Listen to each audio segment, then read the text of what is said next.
What's up, everybody? Hello, Chicago. Thank you for joining our early edition of Sunday Morning Monsters of the Madhouse, brought to you by Chicago Sports Podcast favorite sponsor, Bridges Scoreboard, your Northwest Indiana sports headquarters with the coldest beer in Chicagoland and the best food in the biz, man. Come check us out today at 2 o'clock. We're going to be doing a pregame podcast. We're going to be giving away a 55-inch television, a lot of free giveaways, trivia. We got some trivia going on, like 5 questions about the game, the current game. We're going to be having a lot of fun up there. So come break bread with Chicago Sports Podcast. I'm your boy, Brandon Trax Hyatt. I'm here with Brandon P. and Darius, the Lockhart. How you guys doing this morning, fellas? Doing good. Everything's good, man. Everything's good. Ready to roll, man. How do you guys feel about this Washington game, man? How you guys feeling? Hey, I'm charged up, man. I'm ready to go. I feel like I'm getting ready to suit up at 4:30. We might need you. We might need you, brother. Hey, man. If you're as intense on the field as you are on the set, man, we're gonna win for sure. It's a lot of talk going on, man. What do you hear? What's out there? Just some of these people saying that we didn't do our due diligence, doing the draft process, and just a whole bunch of crap, man. And I know what I seen when I watch these games now. No team pays me, you know what I'm saying, to scout or anything like that. But I think I know the game good enough to know better. You know what I'm saying? Yeah, for sure. What are you hearing out there, Brandon? I mean, pretty much same thing. I think we made the right decisions, so I'm not really worried about it. You could see what's being produced out there, so I'm pretty comfortable where we're at. Definitely exciting for this game. A win is always nice, and we want to keep rolling with that. So, pretty excited. Yeah, I am too, and I'm excited about the fact that, and I kind of go back from the GOAT. This goes to, I'm going to date myself, the Michael Jordan era, where he always wanted to play against your best. He used to talk trash, and he wanted you at your best because he wanted to beat the best version of you. No questions, no questions and no excuses at all, and that's kind of where I'm at today, man. I want the best version of Jaden Daniels. I want him out on the field, and I want to kick him in his teeth and hit him in his ribs. Let's go. But, yeah, I think it's going to be a good game. I'm really excited about it, man. It's a pleasure and honor to have you guys on the set. Darius is always looking slick. I like your is that a Crucial Catch hat? Nah. This is a hat I got like maybe a year and a half ago. Okay. And it's color, so I figured. It's a real just a colorway, you know what I'm saying, situation. Yeah, I got mine on from last year. A buddy of mine gave it to me at a tailgate. I said, "Hey, nice hat." And he just handed it right to me. I'm like, "For real?" So that was pretty cool, man. Brandon, yeah. I like your number 2 you got over there, bro. That's awesome, man. Yeah. I want to see him show out today. So yeah. I think no matter what his numbers are, I really feel like he will, and I think he's going to do a good job. What do you guys think his numbers are going to be? While I'm sharing our podcast, I got my head down. That's what I do. Once we go live, I can start to share to a bunch of other Facebook groups. So please forgive me, but piggyback off of that question and kind of talk between each other. I'll be done in just a second. Far as his numbers, DJ Moore. Yes, sir. If I can guess, I don't think he's going to be overloaded like he was last year with over 200 plus. I don't think that's going to be the case because we have so much. We have so much around it, and I'm sure the Washington defense is going to be keying on him. Because he had such an explosion last year. Right. I feel like the wealth is going to get spread around pretty well. I do too. As far as DJ Moore out, 60, 65, anywhere from 65 to 80 yards in the air, a touchdown. I feel like. About that, Brandon, are you similar, or do you think he's going to have a little bit more, or what's going on? Well, I mean, what we've been seeing is Caleb's been giving everybody the ball, but I'm thinking DJ is going to do a lot better. I'm thinking he's going to get 2 touchdowns. He's going to get 100 yards at least, with everyone else producing around him as well. But I think, in my opinion, he's going to be the all-star in the field. Let's hope. So I just for the listeners that weren't hearing me out the other day, I like to reference a lot of things to food. And I feel like food and our sports have a lot in common. That's why tailgates go off, and they're such a joy to be at. But so when I was growing up, a lot of boys in the house, right? We're all sitting down, and Mom always told me, make sure everybody's got a plate. And we're going to seconds. Make sure everybody's full, and then you get into thirds and whatever. Obviously, I had some of them too. But pay attention to everybody else around you, because we don't want anyone to not go without, and you go with more than, your share. And I think that's kind of where Caleb's at right now, man. He's in them shoes where he's got a lot of mouths to feed. And it ain't just one, like Darius said last year, where I've got a select few that I could feed, early and often. But Mama might have a little extra big crock pot or something today, She might be cooking up a little extra, and you never know who it's going to be. A guy falls down, DJ breaks ankles. I kind of agree with Darius. I can see exactly where his logic is at, but I am anticipating potentially something above and beyond that, just in a streaky situation or something were to happen. I wouldn't count it out, but if it doesn't happen to where he exceeds high limits, I understand why. If that makes any sense, that's where I'm thinking, and I think we can all touch and agree on that, and that's a good problem to have, right, boys? Because forever we've always been just a Brian Urlacher, or you know what I'm trying to say and where I'm getting at, where you have a few guys, but then if a guy needs to go out for a little bit, who do you have to replace?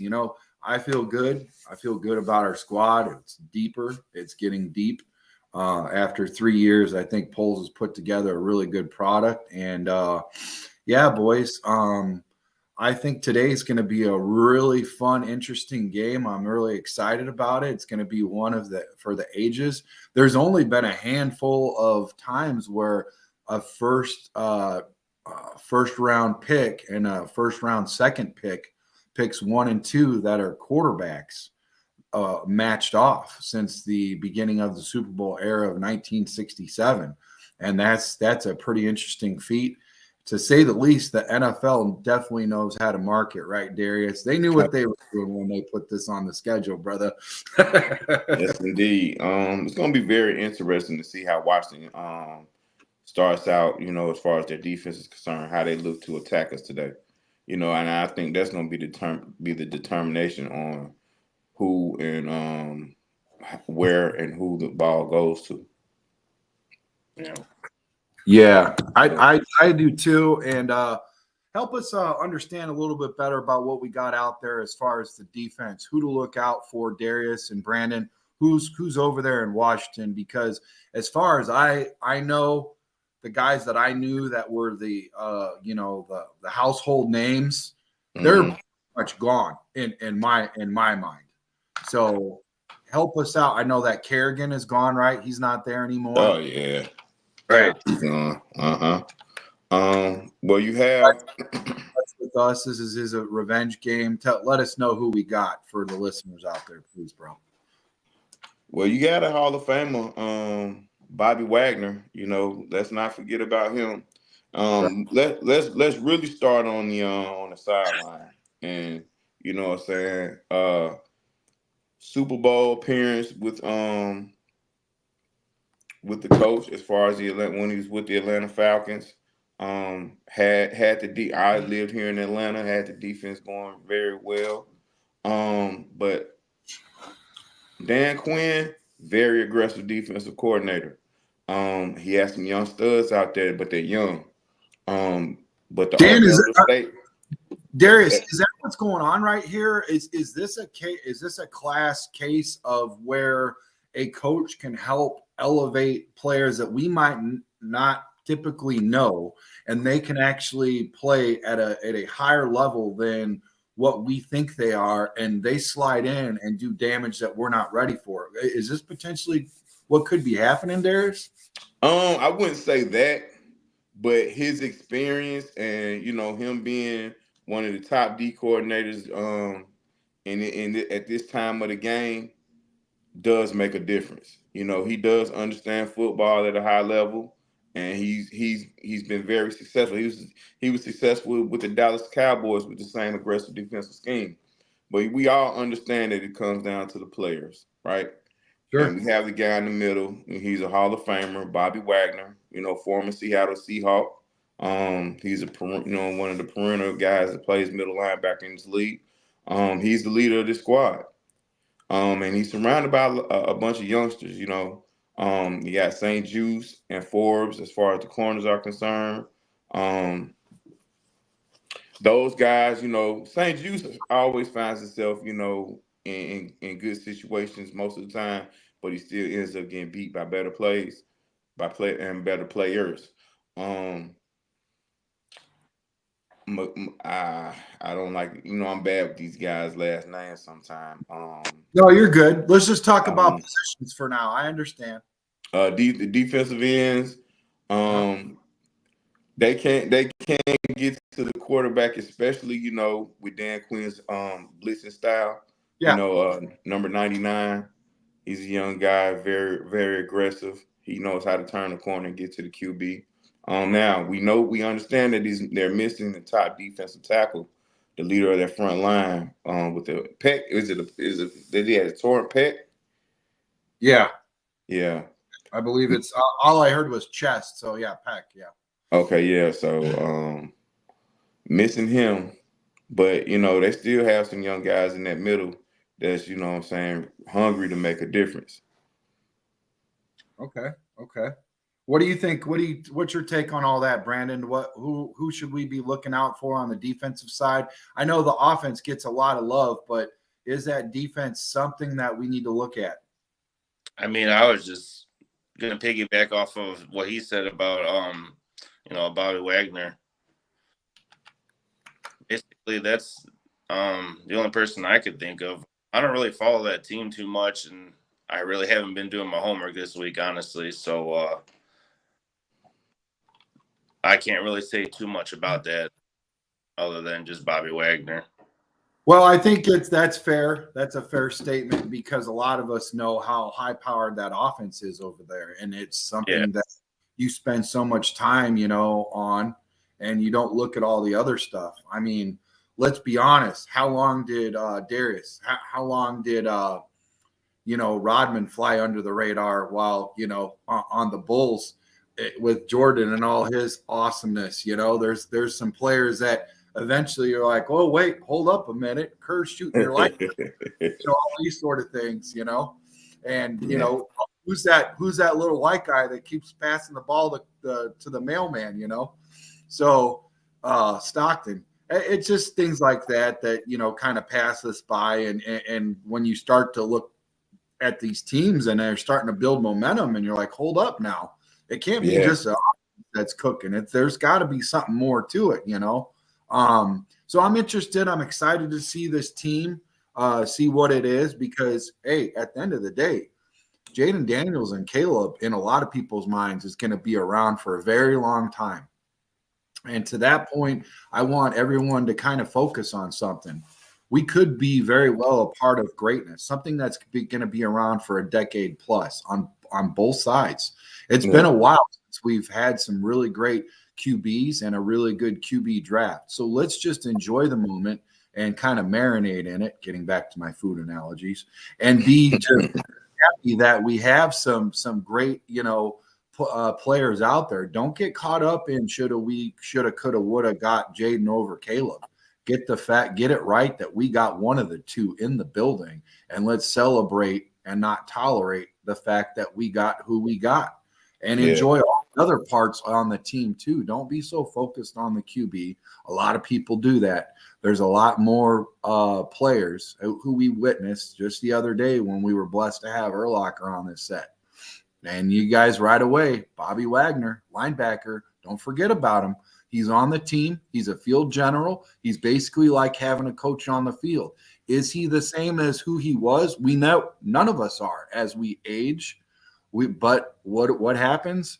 Because of repetition, we get smarter and we don't have to work harder. So expect Bobby to go out there and be that guy that elevates others around him, because that is a true definition of somebody that is great. It's not elevating yourself, it's elevating people around you. So I do want to get into some fantasy football. If there's anything else that you guys would like to talk about, let's, chop it up really quick. Let's really quickly, I would like to hear your guys' predictions. For those out there, there might be a couple that don't know that Darius and I are pretty much locked in this week on the same dang score, but I did change it around a little bit the other day for you, Darius, where I Mariota versus Jaden, but it looks like Jaden is playing. So I'm just going to lock back in on that one. So, but let's start off with Brandon. Let's hear what his prediction is. I got us winning 24-14. 24-14. Okay.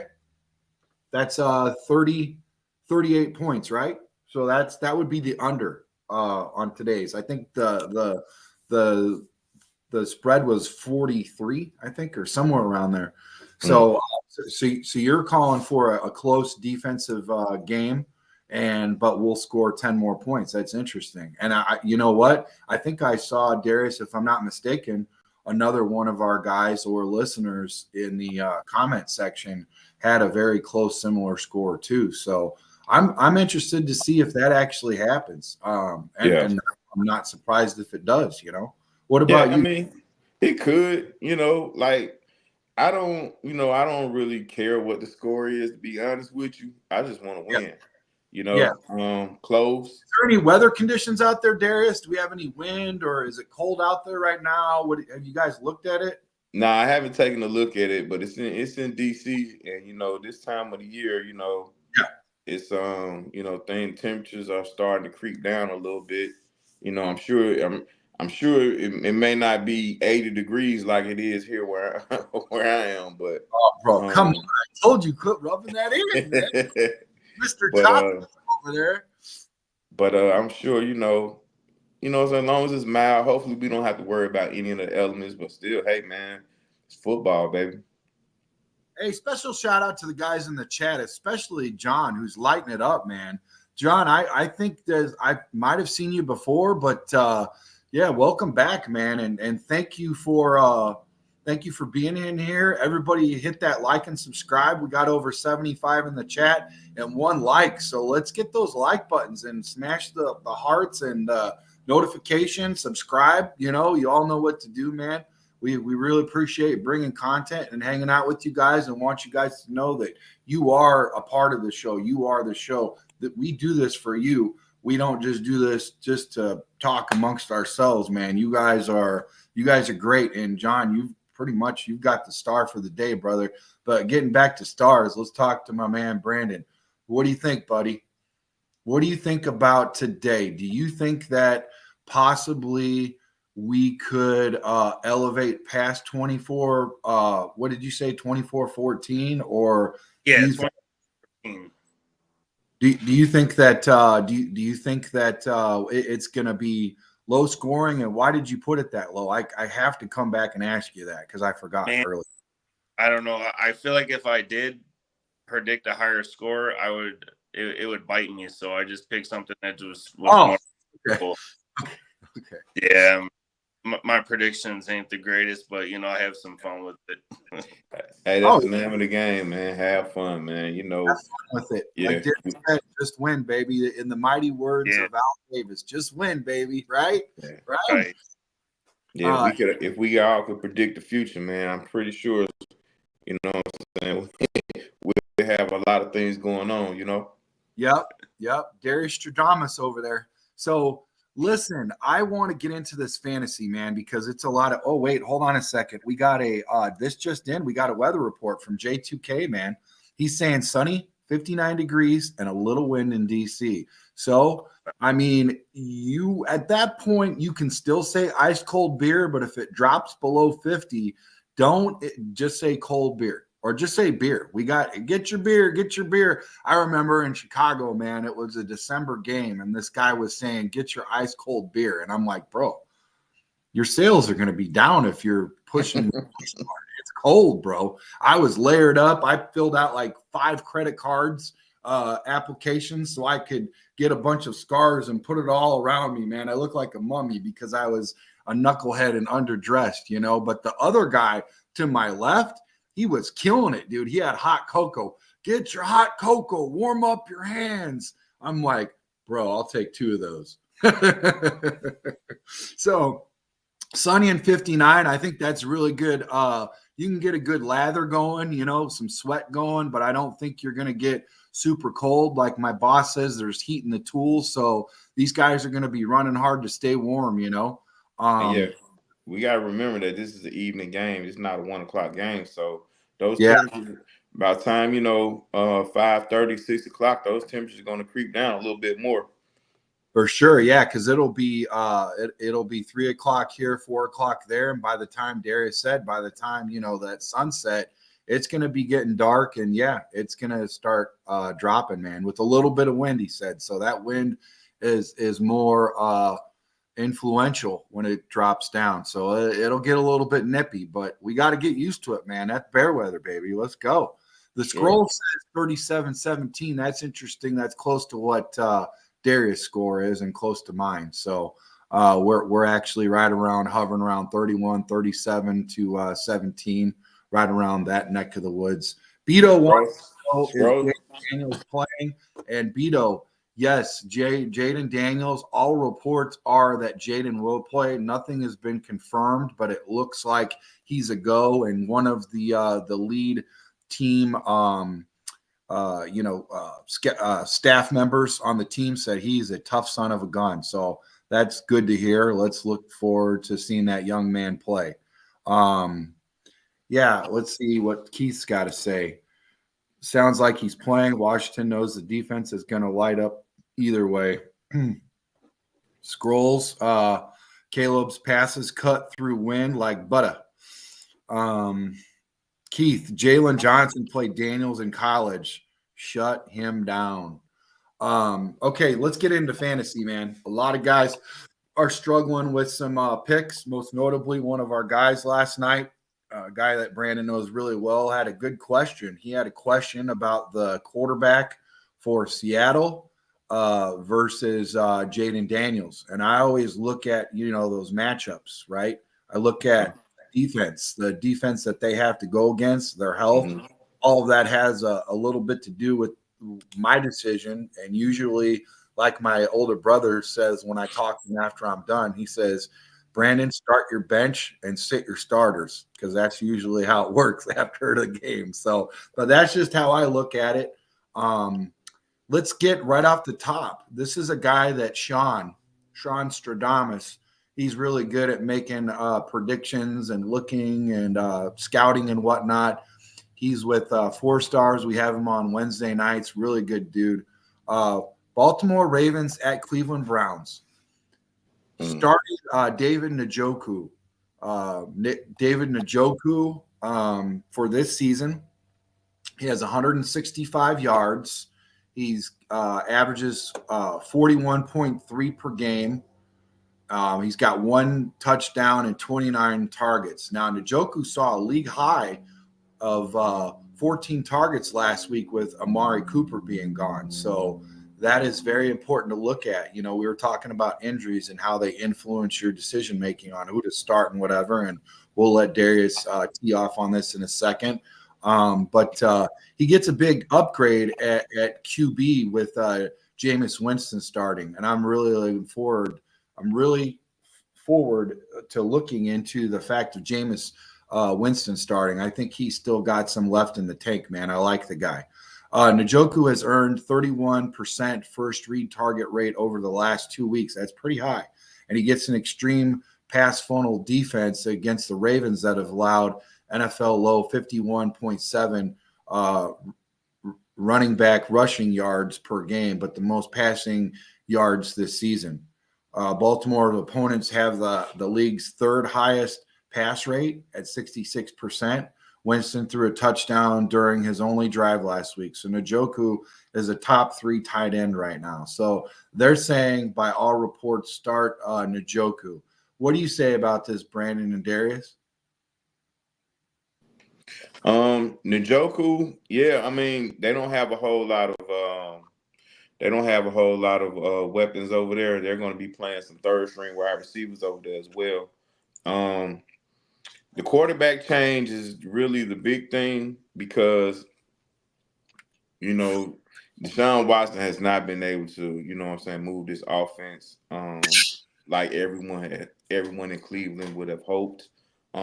Nick Chubb is back, so that's going to help Jameis out, or whoever the starting QB is going to be this week, tremendously. So, I mean, for the people who drafted Chubb, this is the time to play him. This is the time to play him. He scored last week, if I'm not mistaken. So that's all. Anytime your guys that you draft get in the end zone is always a plus.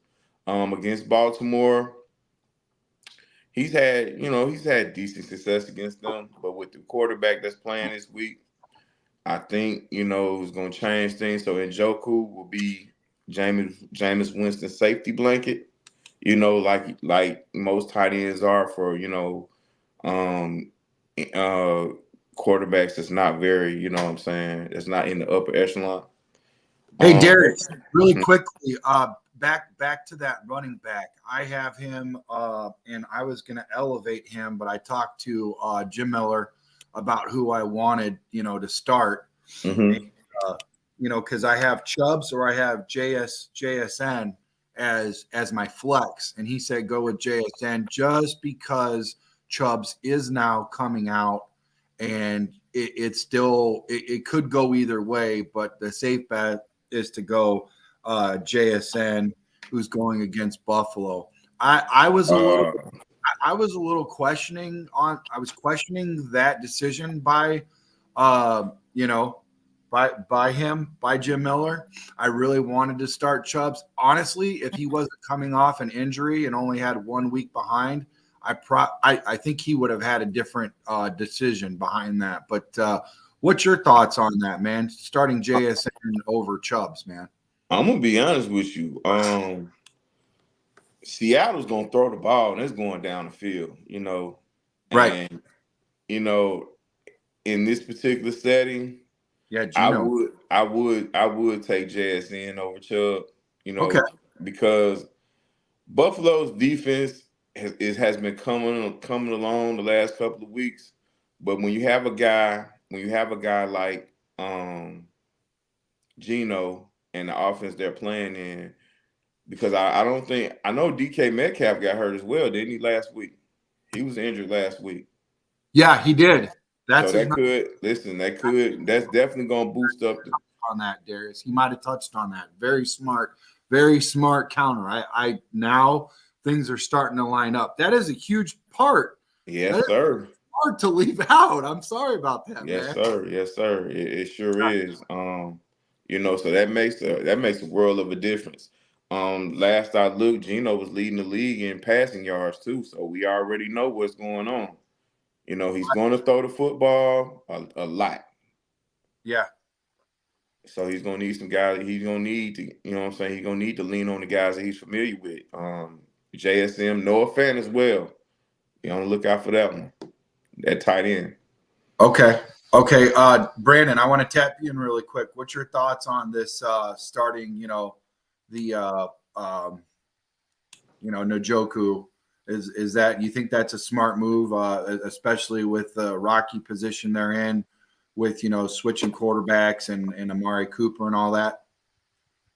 I really don't follow the fantasy. I've never really done it, so I really couldn't answer that question to help you out, honestly. Yeah. We just got to edit all these. I don't really like. We've got to try to go around that when we're live, because that's we're Yeah, never mind. But at least you're honest. Yeah, but he's a good target outside.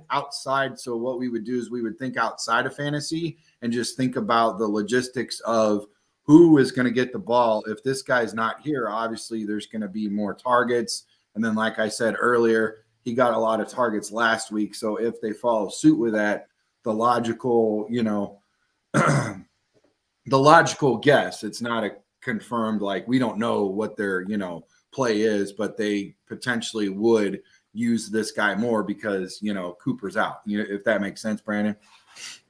Yeah, no, I got you. Yeah. Yeah, anyways, okay, moving forward, also something to look at, Rashad Bateman looks to become a flex option if Zay Flowers sits. Zay Flowers is potentially out, Darius. Oh wow, yeah, I have him on one of my fantasy teams as well. See, Appreciate this is the why I want to do the show with you guys, because we've got another 29 minutes before you make your final selection. You've got to make your selection at 11:30. This portion has been brought to you by Underdog Fantasy. Enter the promo code CSP, that's Chicago Sports Podcast CSP. The first 1,000 they match. The next 1,000 they give you 50% back. Darius and I, we hop on it all the time. Quite a few guys.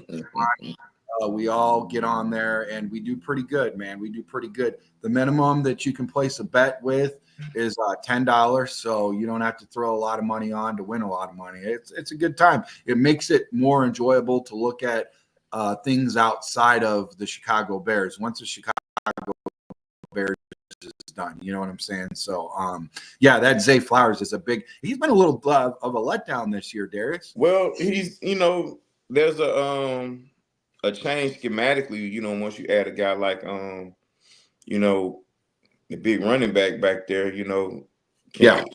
what I'm saying, King Henry, you add him back there, it's going to change. You're going to have to alter your offense. You're going to lean more toward that direction. But he had a heck of a game. He had a heck of a game against the Commanders. He didn't quite get in the end zone, but he was very productive. So when you have an offense that's predicated to the run like that, you kind of have to take what you get as far as pass catchers and things like that. So you like those are the things that you have to be aware of when you're drafting players, and also the players that you're choosing to play on a weekly basis. Wow. Yeah. To go along with what you just said, Darius, Keith just said he stretched thin this week. He's got McCaffrey on IR. There's a lot of stuff going on. They're playing musical chairs right now on the freaking Titanic on a lot of teams where they're shipping out and shipping in wide receivers. I mean, that's a premium position because the quarterbacks are the highest price tag in the league, and it's a passing league, and you got to have wide receivers to catch them balls. So they're going to be the second, highest price tag. And a lot of people are realizing that they need one more target or they got a guy down like this guy does with McCaffrey at running back. And you got to have receivers in order to take that, take all that into consideration. So, Keith said, problem is what wide receiver do they got? They are going to crowd the box on Chubbs. So that's where, we were talking earlier about going to that tight end because you got to have somebody, Yeah. Keith also said Higgins, Eckler, but I'm not playing Eckler versus Bears D. Now they do have Jared. They have Jerry Judy. They have Jerry Judy. Judy. Now he's not. Listen, he's not a hollow. He's not one of these super great names. I mean, he had a great name coming out of Alabama, but his production hasn't matched the hype that he had. Also, a quiet guy. He's not very. He don't jump off the screen a lot of times either. But playing with Jameis Winston or any of the backups, he have a great rapport with him. That's Elijah Moore. He's good for a lot of stuff underneath. Now, this is the NFL, and all of these guys are great at something, right? Yeah. So, going to this game, these defenses, you have to respect. If you don't respect these guys, they'll burn you. Yes. You know what I mean? So I'm sure they may start off in an 8-man box or whatever, but if you get beat down that seam enough, you'll change that. Speaking You of know, scenes, John just brought a really good point up to us, Darius. Terry McLaren, he has on Fantasy League, and he has 0 games this season under 50 yards. He moves around a lot, and Cliff will put him in favorable matchups, avoiding Jalen. John, I hope you make it to all of our fantasies, man. You're killing it right now, buddy. Thanks for being there, man. We really need you in the chat, man. I appreciate you, man. and he's absolutely right. He's absolutely right. They're going to move McLaren around because you have to try to avoid, him getting under the shadows of Jalen Johnson. And the way that Cliff Kingsbury offenses ran is a lot of, east to west, a lot of drag routes. Now if the quarterback breaks contain and gets loose out there, that could be an issue as well because that makes you susceptible to deep balls. So Yeah. yeah, I mean he's absolutely right. Now, John has a very important question, and they're all trying to make their picks. We'll try to get through these as quickly as possible. I do want to ask Brandon a quick question about Montgomery because that's the next player we'll target, and we have a lot of information of Montgomery since he was a prior Bear and Iowa football player, Iowa State. John has a question. He says, "I am 5-2 in fantasy league, facing another 5-2." John, I'm the reciprocal of that. I'm very jealous of your 5-2 battle for first place. That's awesome. He's starting Purdy over JD5 this week. JD5, what's that? That's Jaden Daniels. Oh, so maybe the 5 is his number. Oh, okay. Mm-hmm. For RB, should he start Hubbard or Stevenson? He's thinking Stevenson. Okay, now this is what I don't know. Who the Patriots up against this week? Who what? Who are the Patriots playing against this week? Okay. Keith, who are the Patriots up against this week? Or that was John's question. I'm sorry. Knowledge Untamed. Hey, thanks for coming back, brother. He'll answer. Travis Homer is our fullback outside the red zone. Our goal packages, I would guess. That's interesting because I almost gave up against Travis, and now that I know that he's our fullback and we released our fullback in Blasingame, which I thought was a decent guy, that's interesting to know. Thanks for giving us that knowledge. He definitely told me something. Really? I mean, it's possible. I did see him punch one in a few weeks back, and I was kind of wondering, like, he's actually on our team. You know what I mean? Jets. He said the Jets is who they're up against. Jets. Now remember, Ramondre Stevenson lost. He lost a bunch of carries because he has a fumbling issue. Take that into consideration. And he was injured, but he had problems with ball security within the last couple of weeks as well. And Ramondre Stevenson versus who? Hold on. I think it was the running back for Hubbard. Oh, Cuba Hubbard. Yeah. That Carolina situation. Ooh, and they're back to the young fella they drafted too. So and they're crew checking in. What's up, Dano? I got my hat on backwards this day, baby. I'm gonna turn it around because it's a crucial catch hat. Anyways, out of respect for you and your crew, Dano, which I was a part of. Let's get into this. Somebody said all noon games suck this week. That's a possibility since the Bears are playing at 3. I'll have to say yes so far. All right, so getting back to David Montgomery, Brandon. Interesting take. I never really wanted him to go. He's got my favorite number 5 on his jersey. Really good guy. He's got 382 yards this year, averaging 63.7. That's pretty good when you're considering a timeshare and you're looking at somebody in the red zone to punch it in. And he scored on average up until last week 1 touchdown a game. So maybe they gave that guy a little break since he was banged up the week before. But he's averaging over 4 yards, which is huge. That's a lot. I like that. Yards per catch is 6 and 21.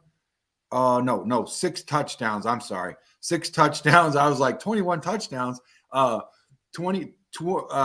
6 touchdowns, and his long was 21 yards. So, he's been at practice this whole week, Brandon.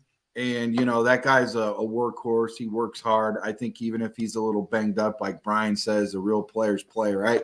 So the Titans aren't an easy run defense, though, but the Lions ran for 144 yards against a tough Vikings D last week. So that's encouraging for them, right? Not encouraging for us.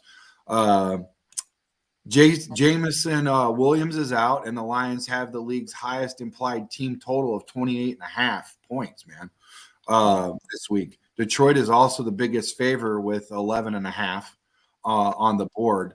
So I think it's favorable, especially starting against starting Mason Rudolph and likely missing both of its top wideouts. I think that you would start Montgomery, wouldn't you agree? Even if he's not your go-to cowbell, he still, look to have a lot of yards. Wouldn't you say, Brandon? I would think so. He's a workhorse, man. Yeah.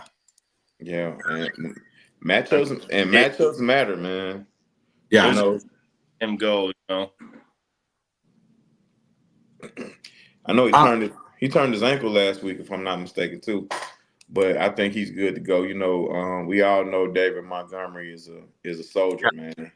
He's gonna get out there no matter what, unless the limb's missing or something like that. He's ready to play.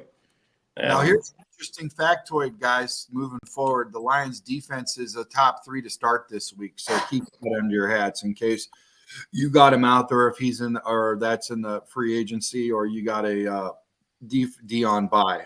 Moving forward, CJ Stroud, man. Unbelievable character, really good talent, dual threat QB. So far, he's got 1,663 yards this year. He's averaging 23.5 yards, 66% completion. He's got 10 touchdowns and a QB rating of 94.9, man. Yeah. And for John, I'm sorry to interrupt you, Trey. For John, I'll go with you. I would go with Hubbard this week. Oh, okay. Go with Hubbard. Stroud will continue to miss Nico Collins, man. That's a huge, huge loss, but he's in a good spot to bounce back from one of the worst games of his career last week. Stroud has gotten 8.7 yards per average and 311 passing yards with 22 total touchdowns over 11 games during his career at home. So he also owns a 6 TD to 0 interception ratio over 3 games versus the Colts. And those matchups, like Darius said earlier, matters. So they've also have allowed the 5th most schedule adjusted fantasy points to quarterbacks this season. So I'm looking forward. If you got him out there, start Stroud, make it happen. Put him on the board. I don't think we need to say anything more about that. It pretty much speaks for itself. Well, let me jump in for a second. Remember, Darius, game, huh? Darius, we got like less than 20 minutes to get through all these guys. Okay. I'm trying to skip through some of them, but get to the ones that we might need to go back and forth about. Okay. Please forgive us, guys. This is like our second fantasy, like right before picks on Sunday. So we're just ironing kinks out. Green Bay Packers against the Jacksonville Jaguars. Very important game for us. I'm hoping Jacksonville can sneak one in because I want the guys from up north to lose. I'm not saying that it's going to happen. I'm just wishful thinking.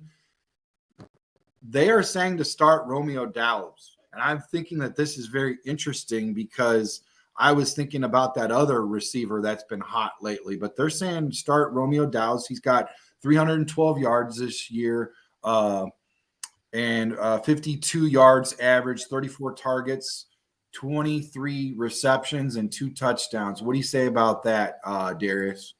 Yeah, Dobbs has been coming on the last couple of weeks, but I know you're talking about Jaron Reed. Yeah, Jaden Reed. Yeah, Jaden Reed. I'm sorry. Yeah, he's been their guy all year. But going up against Jacksonville, you can't go wrong, man. They give up a lot of big plays. Yeah. Yeah, actually, they allow the most for outside receivers. So you're 100% agree about that. And even if one cooks, it's possible both could cook. You know what I mean? So that goes kind of piggybacking into that. I would say also start Jordan Love too. I remember Sean was saying start. I think it was at least 250, if not 260. I could be mistaken. I have a screenshot of who Sean thinks to start on Underdog Fantasy. Maybe you could pull that up, Darius. I'm not sure, but I know that was in our group chat. Mm-hmm. But that seems logical. If anything, we can hope for a dogfight with high points and potentially, I don't know, the Jaguars ride hot and win. It's just, what do you think, Brandon? You think there's even a shot at this or no? Oh yeah, Jaguars are winning. Okay, cool, man. I like it. That was nice and easy, man. Appreciate you, man. Yeah, that's gonna be a little funky game, man. Because the Jacksonville can move the football. They're just very inconsistent on the offensive end, man. Keith Sperry just sent me a screenshot of who he's got on his bench. His you want to know what his team name is? This is not me speaking. I'm just reading, okay? Mm-hmm. This is Keith. Keith, can I tell him what your team name is? I'll wait. I'll put a pin in this. Jaden Waddle is the next guy we're going to talk about, boys. Arizona Cardinals at Miami Dolphins. The desert. Mm-hmm. The desert Cardinals go down there into Miami. So right now, shootout. What's that? It's going to be a shootout, man. It's going to be a shootout? Okay. Yeah. Okay. 269 yards, Jaden Waddle, 44.8 average, 30 targets, 22 receptions, 0 touchdowns. What do you guys got to say about this right here with Jaden? Start him. Tua's back. I can go ahead and do it. Scott, yeah, Tua is back. You think he's going to be rested and ready to go, or do you think he's going to have a little gunshot because of the third concuss? Arizona is a great game if you've been struggling at the QB position, or you're just not getting back. Arizona is a great game to warm up. You know what I'm saying? Get your feet back in the water with. Oh, really quickly, Knowledge just wanted to know who Baltimore plays. I felt like we just touched on that earlier. Did we get right?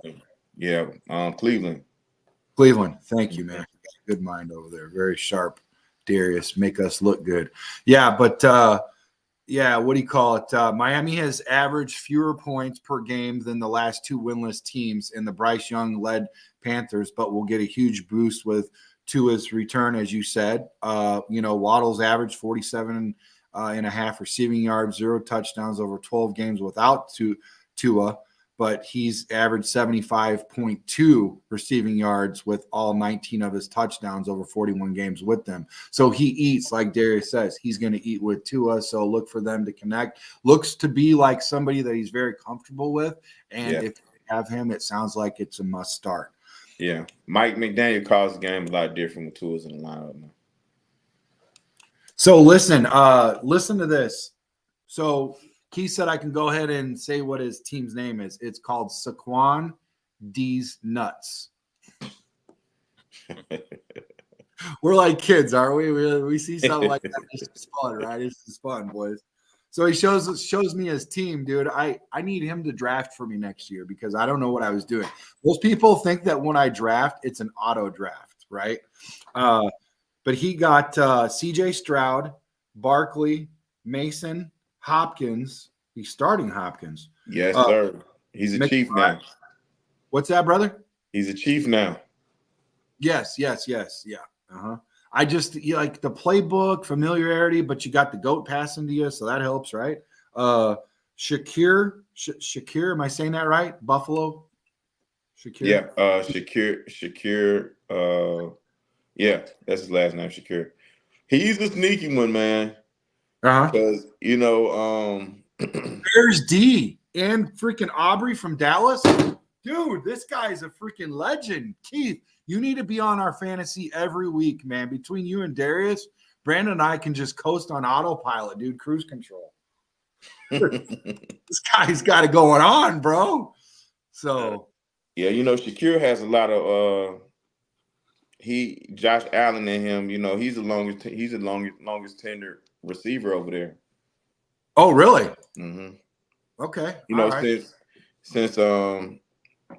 Since 14 is left. Right. Allen has a good rapport with Shakir. Very sneaky pick, man. Yeah. Oh, now look at he's showing me. Somebody else is showing me their team. It says show one, show all. Let's get into that after we go over the picks. Dano wants to show me his now.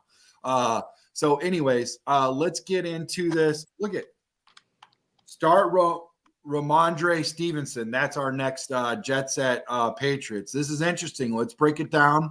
We've already heard from Mr. Darius Lockhart exactly what to do here, but let's break this down. Let's play devil's advocate. Let's see what they say about this.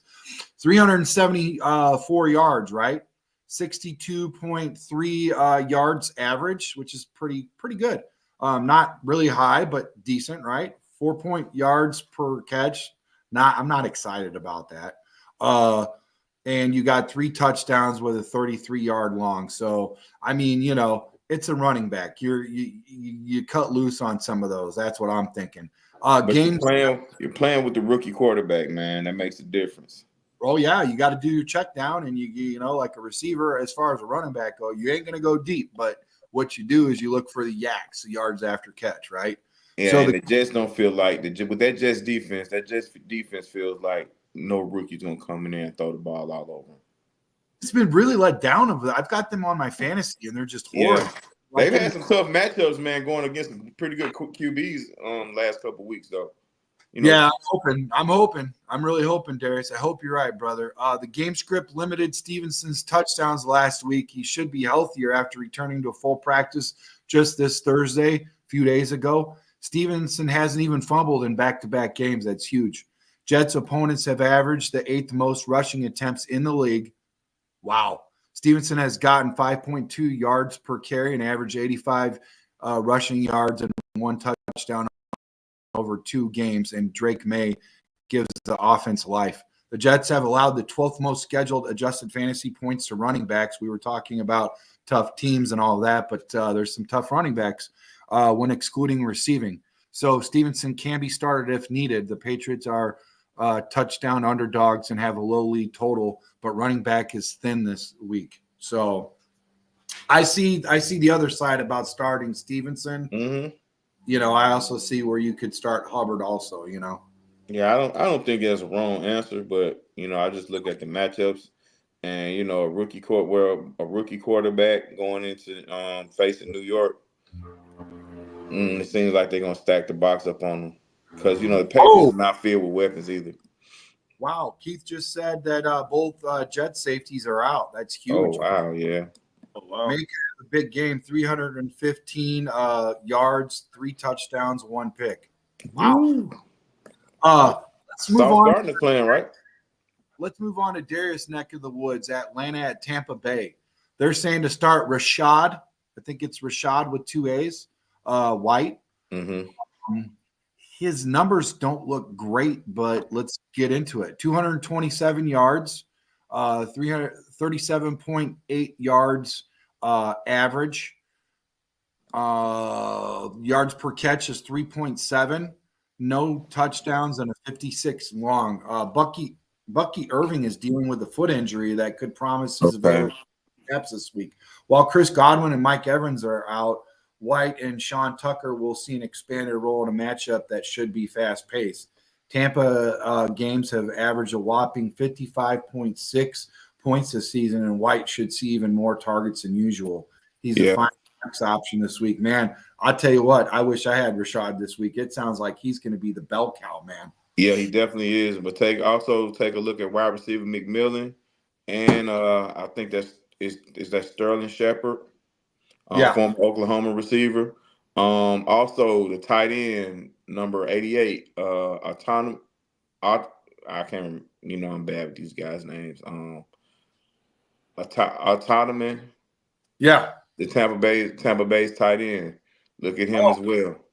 Yeah, I've been seeing his name, and going back to what was the name you said a little bit ago, McMillan. You were talking to us about McMillan a little while ago, man. And you know what? I should have listened to you because he was available and I didn't go. Maybe I think I did and I didn't pick him up, which doesn't make sense because if I'm in last place, I should be first in the waiver. What's going on, man? My math ain't math, Darius. Yeah. McMillan should, He's had chances to really explode, but he has a problem with drops. But this week, I don't think they have much of a choice. If he's open, they have to go to him because their two studs are out, man. You Yeah. know that this is a term. This is the time when the term "next man up" is very critical. And this next segment is brought to you by TC's World of Wonders, your headquarters for all your dream Chicago sports jerseys and memorabilia. Darius and I have hit the table early and often with these guys. They got good quality products, 30-day warranty. It includes shipping and taxes. So everything that you get and you get put in, you tell Tom about you're with CSP, Chicago Sports Podcast, and he gets you a discount right off the rip. Good quality dude, man. In states too, small town business, man. I back him 100%.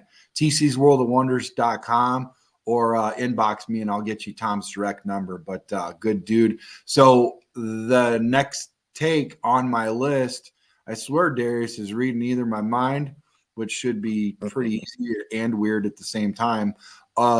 Or he's reading my show notes. It says Jalen McMillan is a sleeper, especially if he moves to the slot. So, boom. There you go. Let's move on to the Philadelphia Eagles at Cincinnati Bengals. What do you feel about this, Brandon? What do you feel about the Eagles and the Bengals? Right now, to me, it looks like a shit show because the Eagles are pretty much a shell of themselves, and the Bengals – they won like one game that's not really still making me a believer. So I'm kind of worried. They're saying start T. Higgins, but I just heard T. Higgins is out in the chat. So we're just going to move on past this one. But I would like to hear your take on this game. What do you say, Brandon? Man, like you said, man, both these teams, it's really hard to decide who's going to come out with a win. They're both struggling right now. Yeah. So, but T. Higgins is out, though. Why wouldn't they start him? Well, yeah, exactly. So what? Yeah, you'd have to basically look at somebody else in that situation with he's being out, and I don't know who the next man up is. Do you know, Darius? Can't pronounce his name. Number 80. Last name starts with an I. He's gonna be he's a bigger style receiver, similar to Higgins, but I don't think he has Higgins' explosiveness. No, boys in Tennessee. Yeah, he No. moved, got traded. And it's number 80. Last name starts with an I. I can't pronounce it. Man, these guys in the chat, they will bail us out early and often, man, especially But this. as far as I didn't know T was out. I know yesterday I seen that he was questionable. But if he's out, they have offense. Offense for Cincinnati is not an issue. They have Joe Burrow. They have little offensive line issues, but he still delivers the football. Defense, I think we can score against that defense. Even though they have two good pass rushers, everything else is a lot. They leave a lot, what I'm saying, to be desired out there on defense. Everyone they played against kind of ran up the numbers on them pretty much. Now it says the white dude rookie. I think. Yeah. It's coming. It's coming. Hey, Darius, Brandon, I think next show we need to start at 10 o'clock. That's my bad. I thought that we could get through from 10:30 to 11:30. I thought we could get through all this because with the Bears, we can easily get through the Bears, but that's one team that we're talking about. You got to get through the whole NFL and all these guys. You got to start a little earlier, especially if we want to get these guys a little bit of help before the 11:30 shotgun. You know what I'm saying? So that's my bad. We're learning as we go, guys. But I appreciate all your help. Make sure you guys hit that like and subscribe button. Hit the notification bell. Leave a good review. Y'all know what to do. Come check us out, man. And just a couple days ago, we had a Hall of Famer Golden Jacket. Brian Urlacher was on the show, man. Freaking brick wall, dude. He was on our show, man. It was freaking amazing. Go check that out. Look that. Hit that like button. Hit that notification bell. I think that he will be on in the future, hopefully near future. We're going to do some things with him. So I'm really excited about that. But yeah, let's get back into fantasy. Just wanted to give that shameless plug to our crew and our team, man. Really quickly, J.K. Dobbins, man, I'm so disappointed. I feel bad for this guy, the injuries and stuff, especially Baltimore as a team, man. I remember when they were 3 or 4 deep, and I'm like, there's no way. And they seem to always find a guy just like the Niners. They always seem to find a running back, or maybe it's their offensive line and their coaching. I don't know, but J.K. Dobbins is now in Los Angeles, and I was looking for him to show up and show out.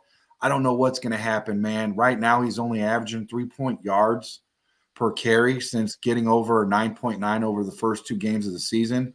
Some concern since he's returning from that Achilles surgery, but he should get a bunch of volume today because New Orleans has allowed Kareem Hunt, Sean Tucker, Bucky Irving, and Javonte Williams total 525 yards and 6 touchdowns over the last 3 weeks. And the Chargers are touchdown home favorites against a reeling Saints team like starting Spencer Rattler, which is a bad move, man. So game script should be favorable. What do you guys say about this, man? Start Dobbins?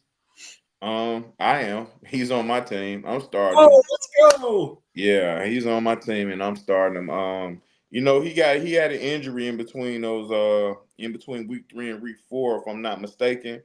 And saying that Los Angeles is dealing with change of philosophy. Boom, there it is. Thanks, Keith.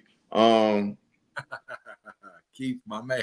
But this week, I think my man from Georgia, he was banged up too. I don't know if he's playing McConkey. Yeah. Yeah, so McConkey has emerged to be their number 1 receiver. And then also, the tight end for LA, Disley, if I'm saying it correctly.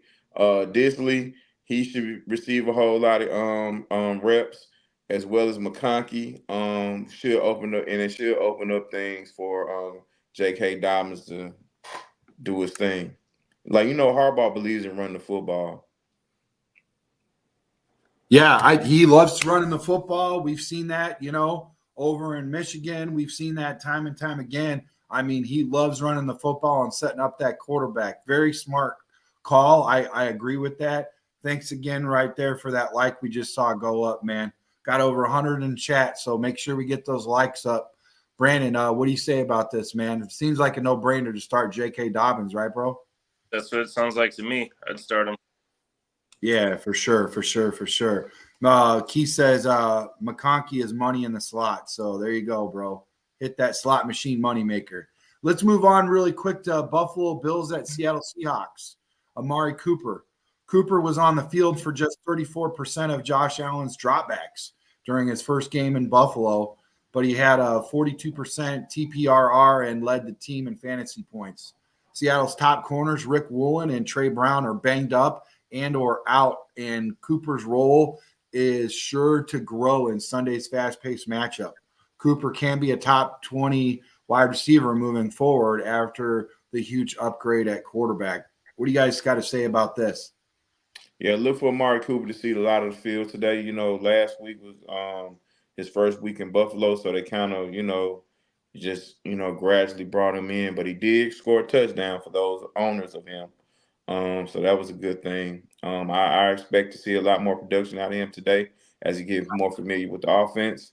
And Josh Allen's going to be Josh Allen.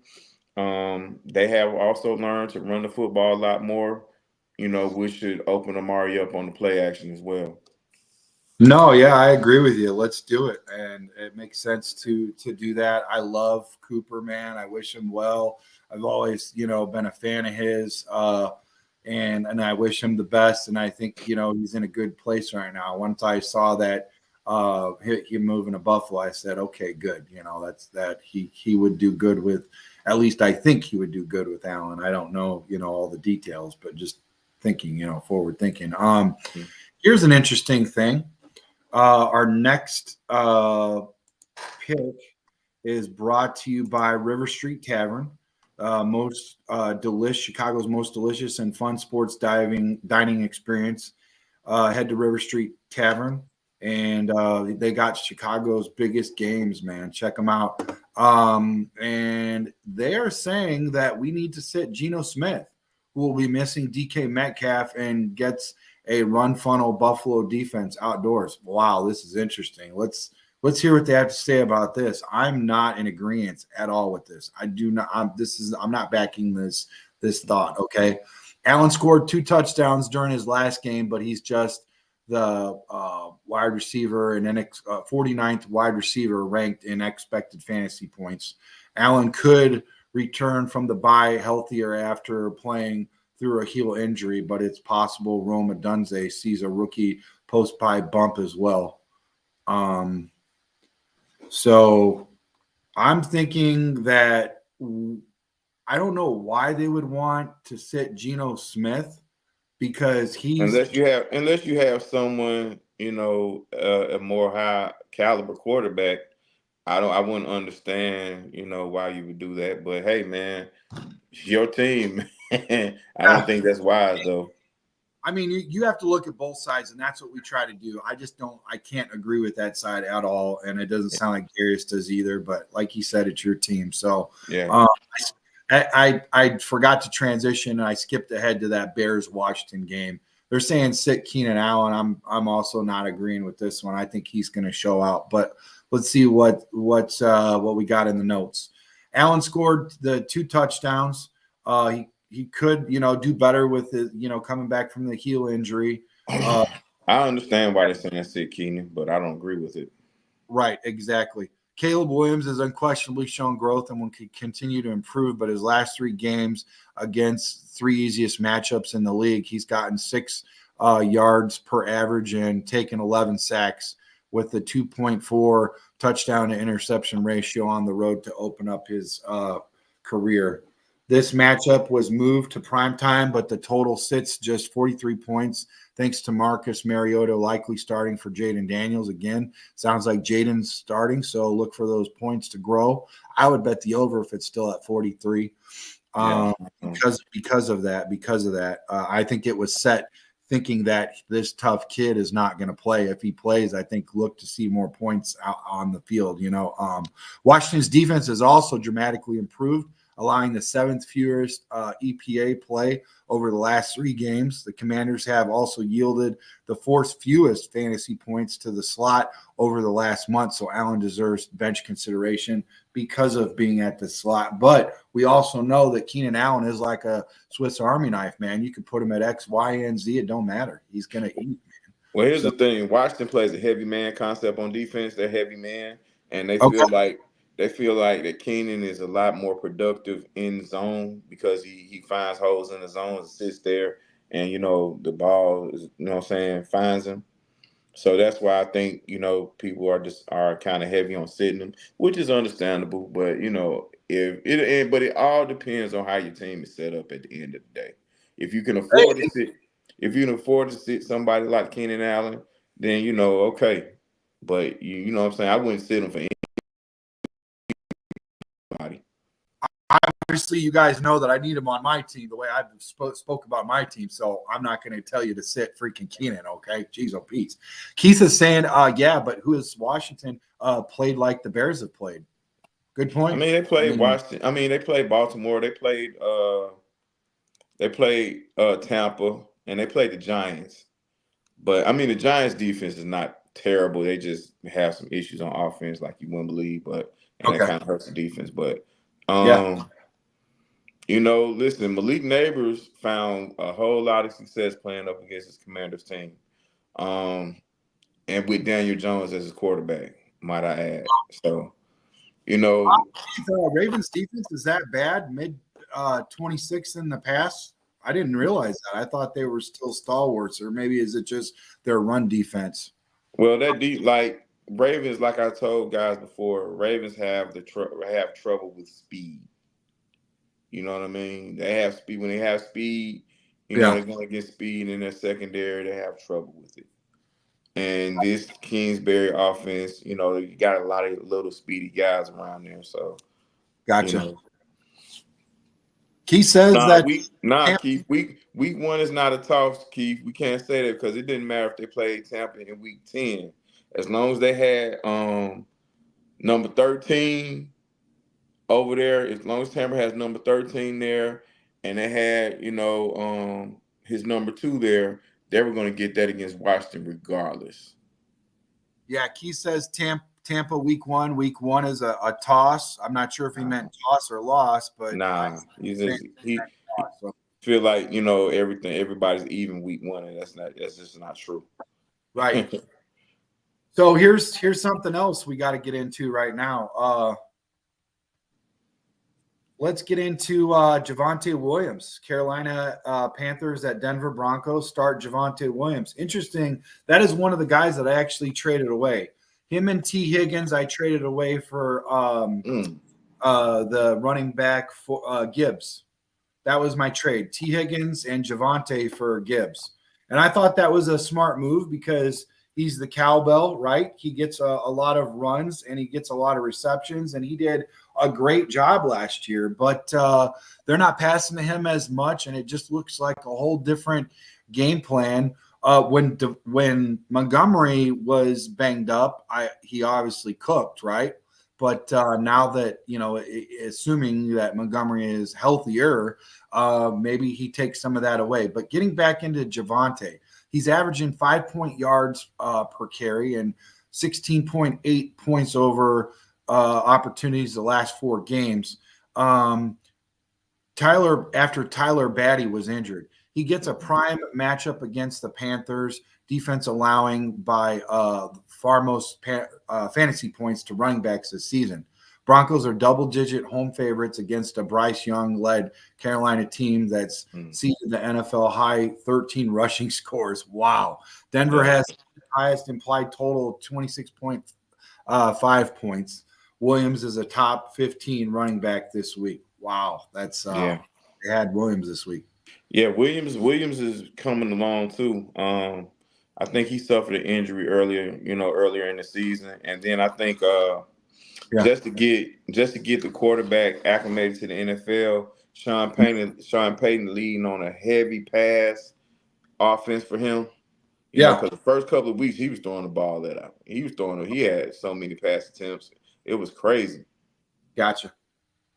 But he has come along, and again, what better game, and what better team to see if you're struggling, or if you want to, boost your numbers than a team like Carolina. Yeah, absolutely. I couldn't agree more. And now we're going to talk about sitting Chubb Hubbard, who's been terrific, but is by a terrible situation. Carolina will be starting Young on an offense missing Deontay Johnson and Adam Thielen against the Denver defense, allowing an NFL low 4.4 yards per play. The Panthers have an anemic 16.5 point implied team total, and Hubbard has averaged 131 yards from scrimmage and 19.4 fantasy points in 3 full games without Young this season. He's averaged 59.3 and just 9.9 fantasy points during 4 games with him. I mean, I would say start Chubb because there's not a whole lot of weapons. Yeah. I understand the matchup like you talked about earlier, going against that stout defense where he may not be able to eat, brother. Chubb is a stud, man. And like I said, unless you have, in the fantasy world, Chubb is considered a stud. And unless you have someone that's, equivalent to him, right? I wouldn't sit him for anybody. I think they're expecting them to put eight in the box, crowd it so he can't go nowhere, force Young to throw to nobody because there's nobody to throw to, But yeah, if I had to choose over Chubb versus Herbert, right. I lean Nick Chubb. But Chuba Hubbard, he's productive. Don't get me wrong, but he's just up against so much. I say the same thing, in the case of Ramondre Stevenson, because remember earlier we talked about who to start, who to sit with that, but they're just going up against a lot, man. Yeah. Yep. But I wouldn't sit Nick Chubb for anybody. What's that? I wouldn't sit Nick Chubb for Chuba Hubbard. No. They weren't saying sit Nick Chubb for Chuba Hubbard. They were talking about Chuba the whole time. Oh, okay. Yeah. Because they're going against Denver and the stout defense, and Thielen's out, and freaking and Deontay Johnson's out, who dropped the ball a lot when I drafted. I traded for him last year because I always do this. I always get a guy like Jamar Chase and Tim and Higgins, And then last year I got Deontay and Pickens. So I'm like, I got 2 receivers on the same team, and you got bye weeks, and someone's going to eat, and sometimes somebody's not. It's ridiculous. I don't know why I do it. I just like, 2 good receivers. Absolutely. Yeah, now if you need somebody to lean on, if you're just desperate, Carolina has the rookie out of South Carolina, number 17. You might have to pick him up, or you lean on the Sanders, tight end Sanders from Texas. Okay. Number 0. Like that's if you're in, like, you know what I'm saying, no man's land, and you just need somebody put there. Right. Yeah. You got to have some sort of backup, and there a lot. Yeah. Some of us are in that situation, bro, because there's a lot of injuries this year, man. Yeah.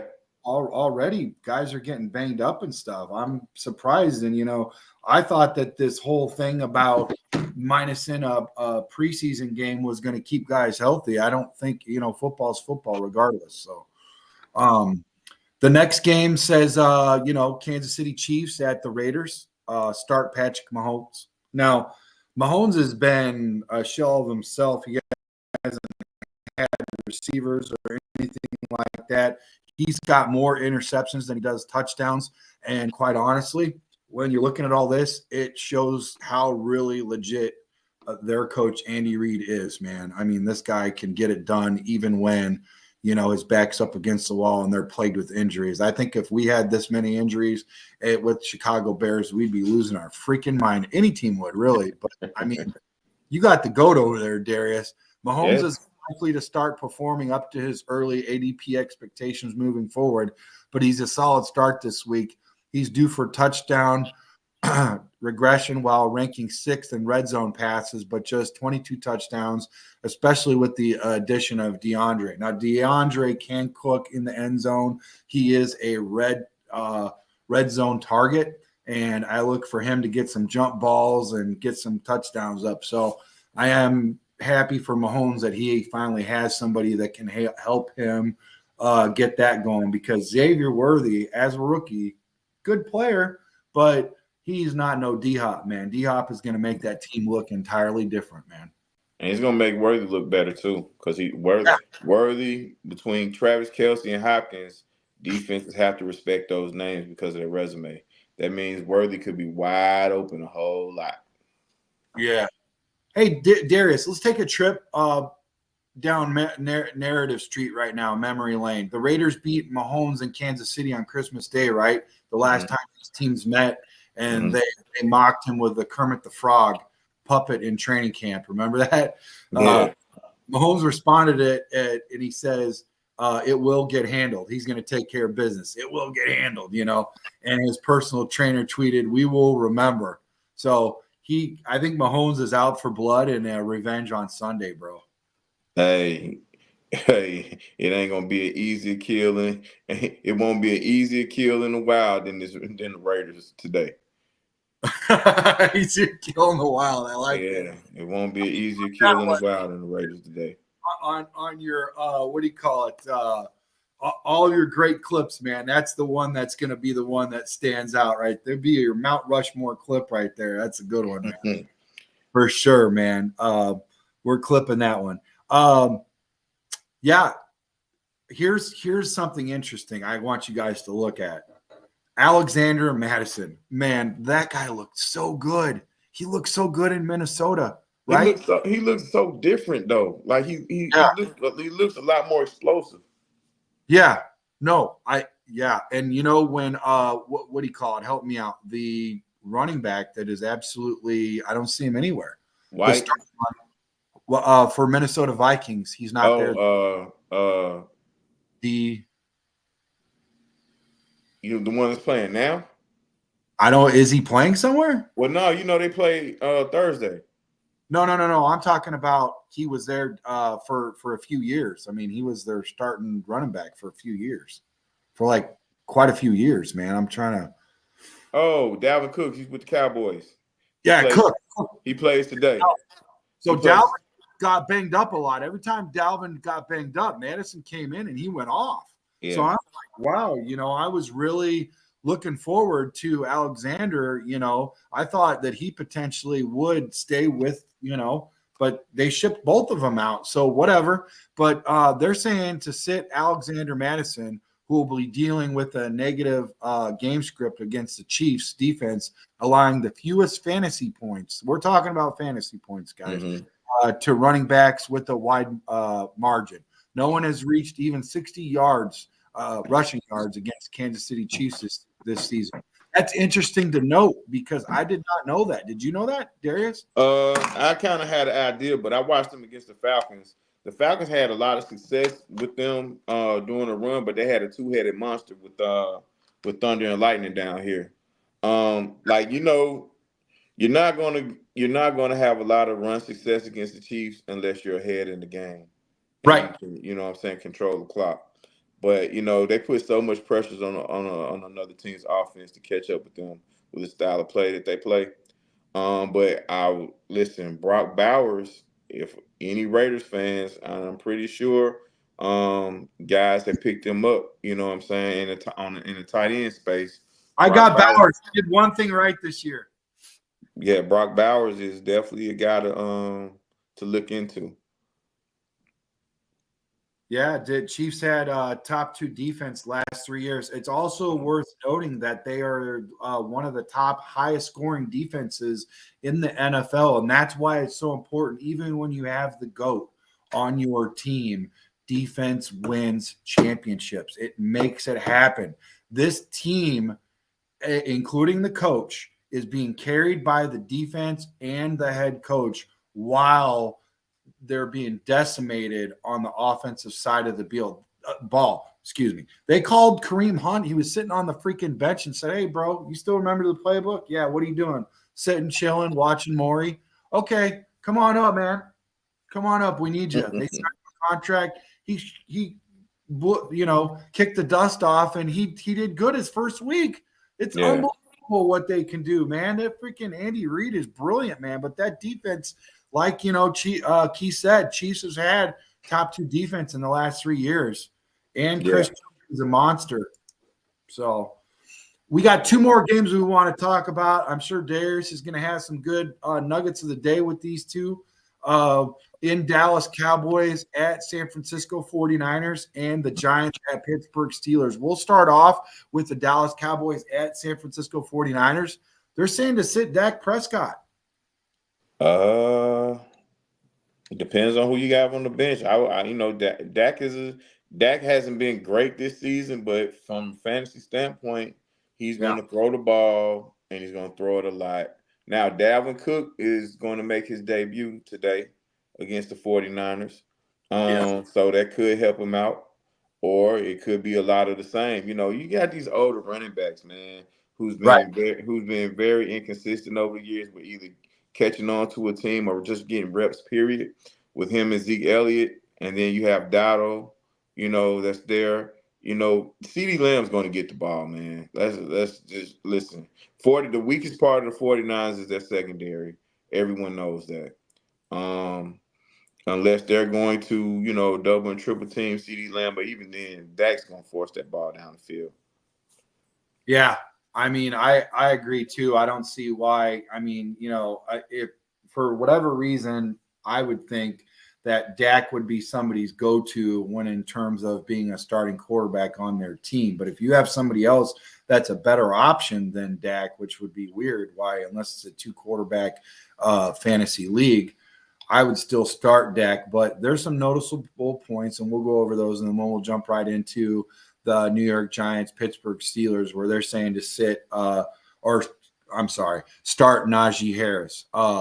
Dallas offense showed big improvement after the last bye last season, and the Cowboys hope the same happens this year. They ranked 20th in scoring after leading the league in 2023, but Prescott has finished as a top 10 QB just once over 6 games this season, and San Francisco opponents have the 4th lowest passer rating of 78.7.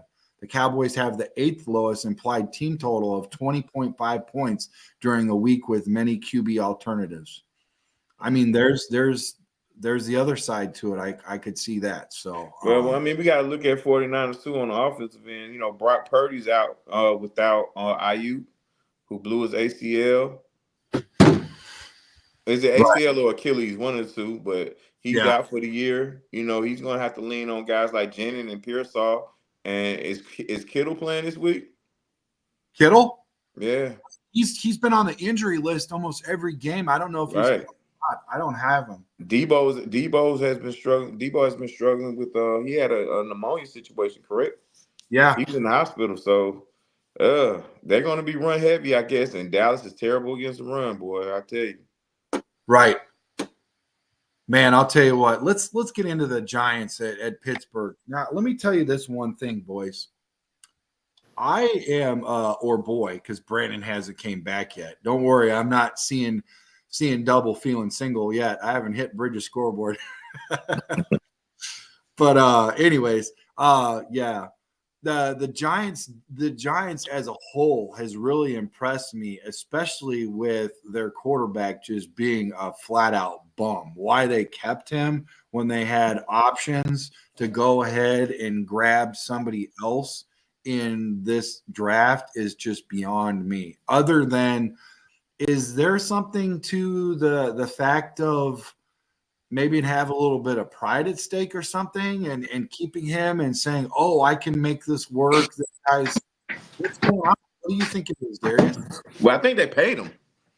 You know, the fact that they paid him and they paid him a lot. So Yeah, that, you know, and I guess they felt like they had a lot more pressing needs at other positions. And, you know, they felt like, just like a lot of the Bears fans felt with Justin, they felt like if they can put a lot more around him, he'll be better. But, you know, let's not mistake, man. Listen, Daniel Jones has a playoff victory. He's been to the playoffs. He has a playoff victory. So, you know, it's not, you know, the only things missing from him is consistency and being healthy. And I think a lot of his inconsistencies come from him being hurt. I don't like him, but maybe Yeah, that's I'm what. not in love with him either. Trust me. But It, you know, if you're in a situation like the Giants, you paid them so much money, you have to kind of lean on them for a while until sometimes that contract kind of evens out. sometimes we forget that the money does have to do with it. Yeah. But I've seen where some big money gets cut and they absorb it, and there's some big baller moves out there where this, you know what, pack your bags, we don't want you no more, and that money, they're done with it. Usually when it happens that way, they have someone else in mind. Yeah, They don't have anybody else over there. I like what Keith says, man. It makes perfect sense, and this is a big problem, a systemic problem. I think this is the start of really looking at everything as a whole with the New York Giants. Just call it what it is. They made the wrong move by signing Daniels and not paying Barkley. I I agree. mean, that's in hindsight, man.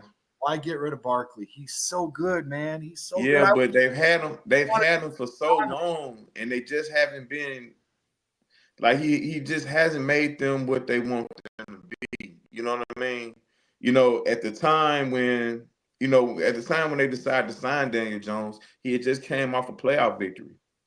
You know, so they felt like he was on the up climb. You know what I mean? right. So Hey, he had a decent year. He had 3,000-yard year. You know, his interceptions were very low, yeah. and you know look, man. I want His, to touch on what J2K just said, because it's right before the game. We still got a few hours, but it's important because this is a Chicago Bears show, and this is really good to know.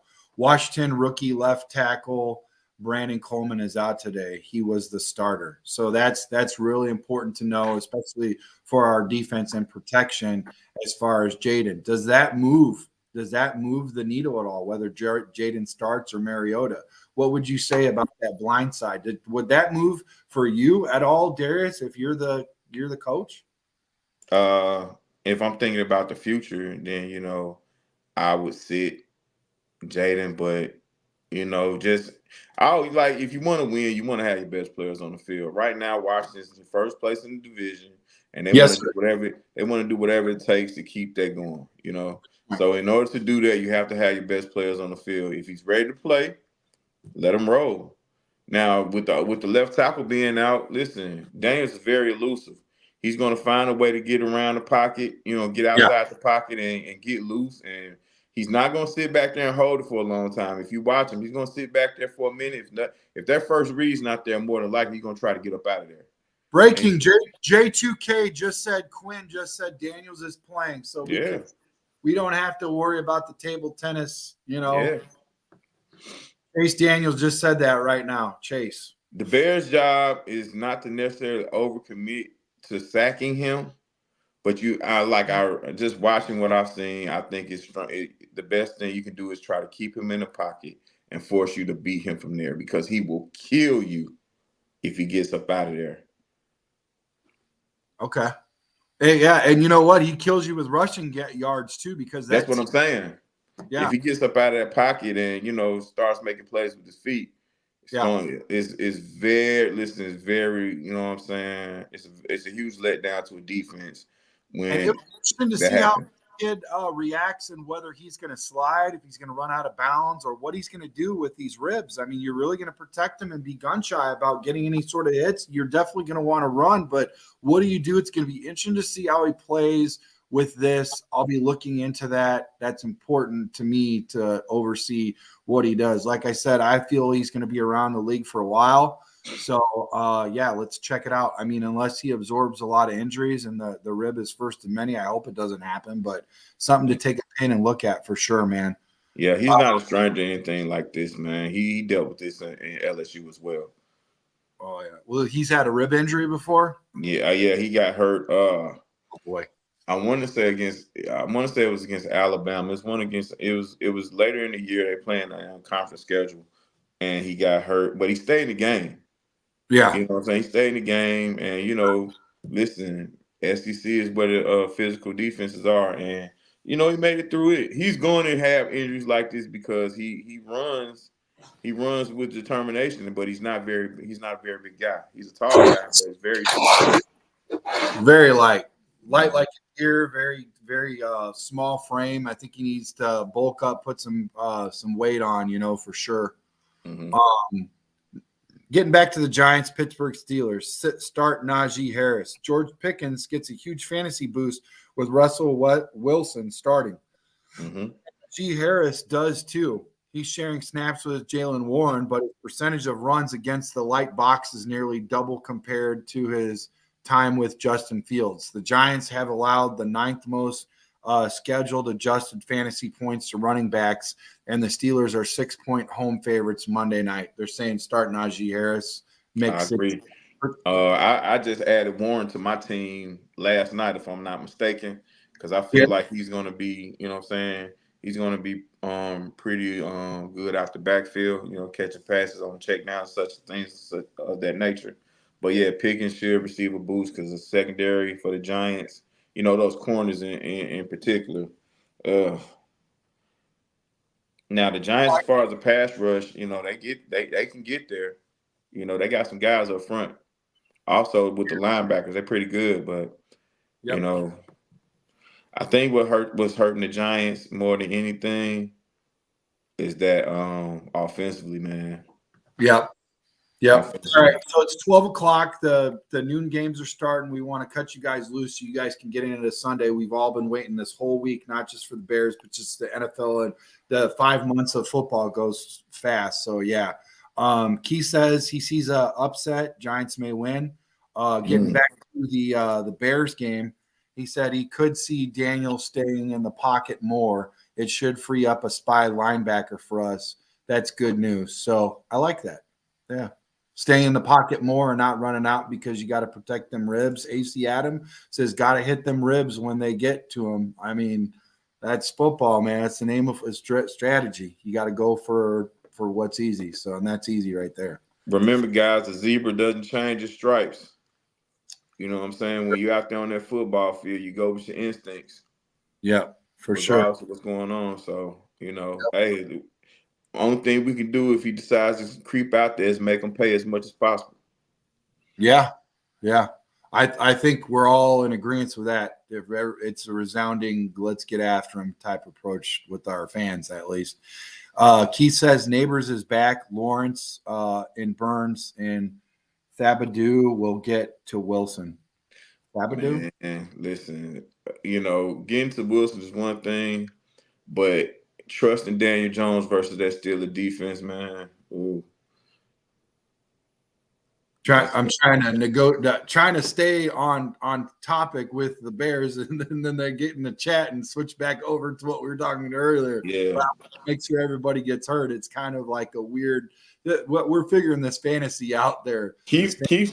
is feeling lucky. Hey man, for the people out there, if you got a couple dollars to blow, you know what I'm saying? Hey, if you're feeling lucky, go for it. Yeah, right, absolutely. Make sure you hit that Underdog Fantasy and put in the promo code CSP, boys. I kind of want to lean with AC here, man, but man, Jacksonville has been so bad against the pass, man. Yeah, they've been so bad. Where did I put my picks at? Was that the main thread? I think I put them in both. You put them in both, yeah. Yeah, I want to go over those really quickly, guys.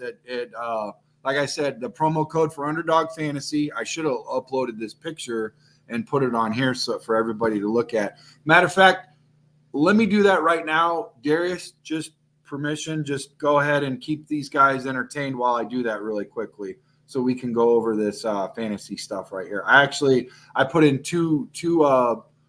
I got 2 wagers yesterday. We'll go over that. Yeah, man. AC. As a Bears fan, I do want Green Bay to lose this game, and I think Jacksonville offensively can, submit a challenge. But defensively, man, Jacksonville it's an undisciplined group, and they're bad, man. They're bad.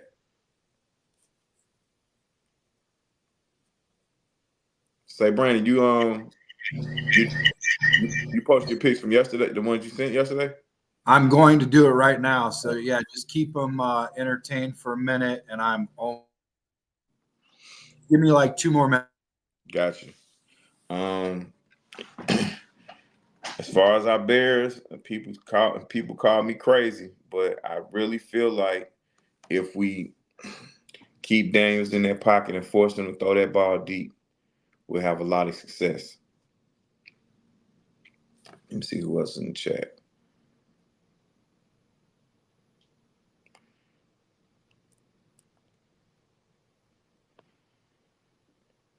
Keith Neighbors is back. Yeah, Lawrence and Burns and Thibodeau. They may get to Wilson.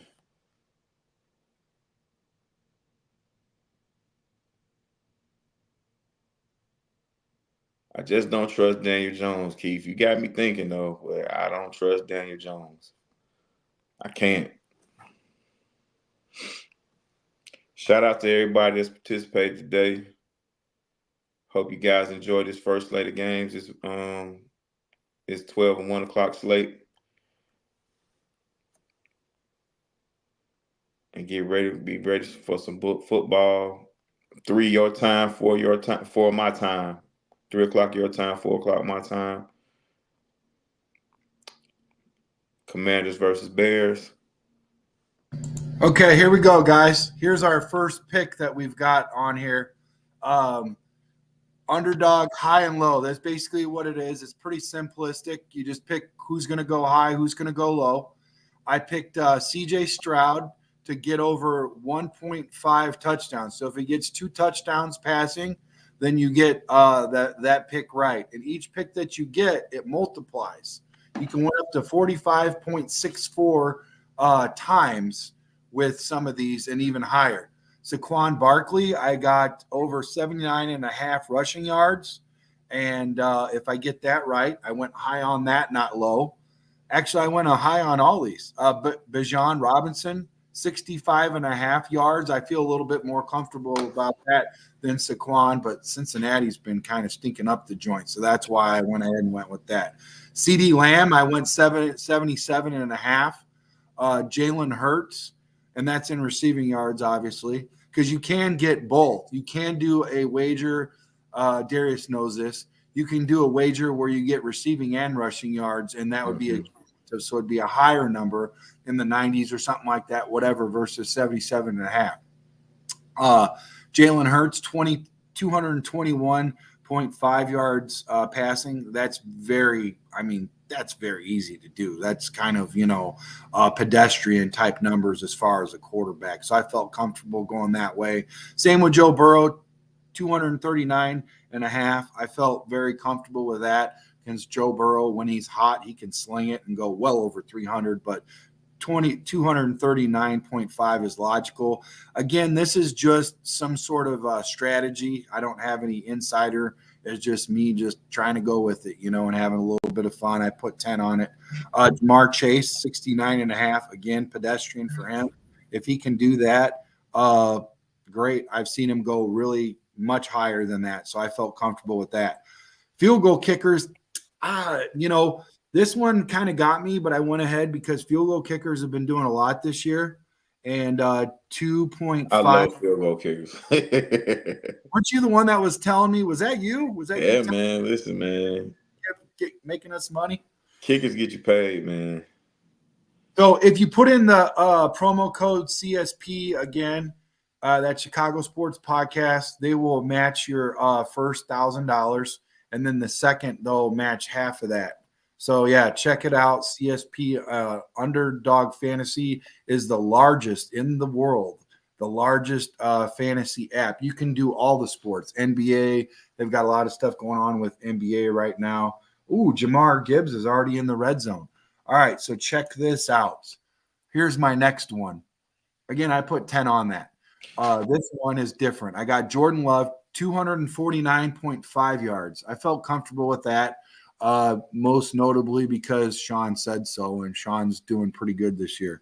Javonte Williams, 59.5. J2K. What's that? No, I was J2K say he's gonna check out the games. Oh, okay, cool. Yeah. Hey, thanks, J2K. Javonte Williams says 59.5 yards rushing. I like that one. Mm-hmm. CJ Stroud, 229.5 yards passing. I like that one. Kenneth Walker the third, 91.5 yards. I think he's going to get a good bulk because there's so much right there with Seattle, and he needs to, he's going to be the bell cow right there. Jordan Mason, 78.5. I like that one for San Francisco. That's another Sean pick. James Cook, I got a discount right there with James Cook. You see that slash there? Yeah. It was at one point 59.5. My discount dropped him all the way down to 41.5. I used my discount on James Cook versus Seattle. Njoku, 58.5 yards receiving. I like that one. And Jaden Reed at 66.5. I got that one for rushing and receiving yards total. So that's what I got going on over there, guys. Those were my picks brought to you by Underdog Fantasy. So check them out, please, guys. And guys, for the guys and girls that's doing parlays with our sponsor Underdog, which is the best in the world, make sure you guys pay attention to the matchups. Matchups matters because matchups depict the style of play that these teams are going to play. We can't always look at the stats from weeks prior, because matchups matter. You never know. Guys jump out there to a blowout, then you're not going to get the production you need from a quarterback, because they're going to run the ball a lot more. You know what I mean? Now, if you got a good game, it's a chance that the quarterback's going to throw the ball a lot more, and it's going to be a lot more action to the receivers. You got to pay attention to who that team is playing on a week-to-week basis.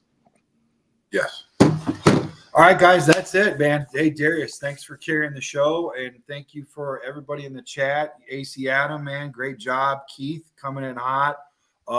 John did a good job. J2K, he's already gone, but still want to give him his roses. Dano, thanks for coming in and checking us out, man. Dano's one of the guys that's on our show. Really good dude. Everybody, man, lots of chat action. This is really good. Candy Perrin, thanks for showing up. Chai, Chieg, thanks for coming in. Knowledge, once again, thanks, Knowledge. Appreciate you guys. Thanks for joining the show.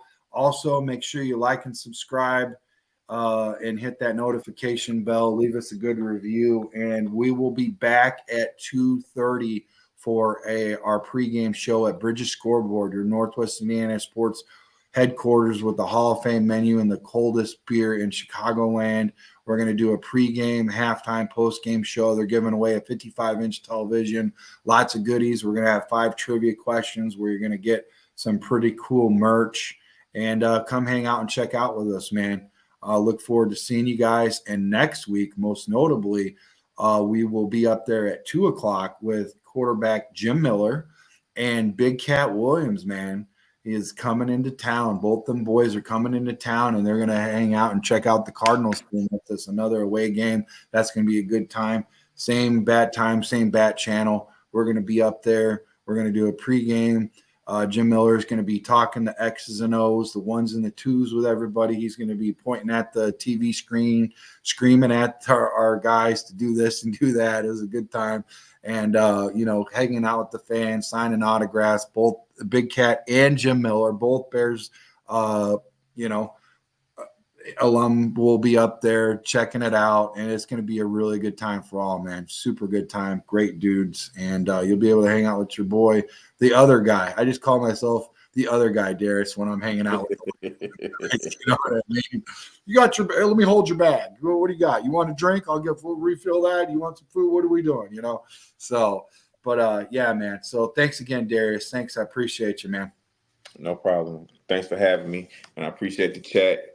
The back and forth with the chat is always fun. It's always good to hear how other people think when it comes down to this wonderful game and to our wonderful team, man. Yeah. I just saw Kyle Pitts got a 36-yard TD catch. And let me see what else. 2-yard receiving TD caught by Jamar Chase. That's my guy. So things are going good. I didn't see anything happen with Jamar Gibbs in the red zone. So maybe he's fizzled. Hopefully he got some yards for me. I hope you guys do good. I hope you do. I hope you win, unless you're against Darius or I. I really need to go against you. I hope you forgot to start somebody because I need a win in the last place. I'm the underdog. You want to know why I like underdog fantasy? Because I always root for the underdog because I'm the underdog. Hey, man, good luck this week, man. Thanks. You too, buddy. All right. Chi-Town up, Bear down. See you guys. Bear down.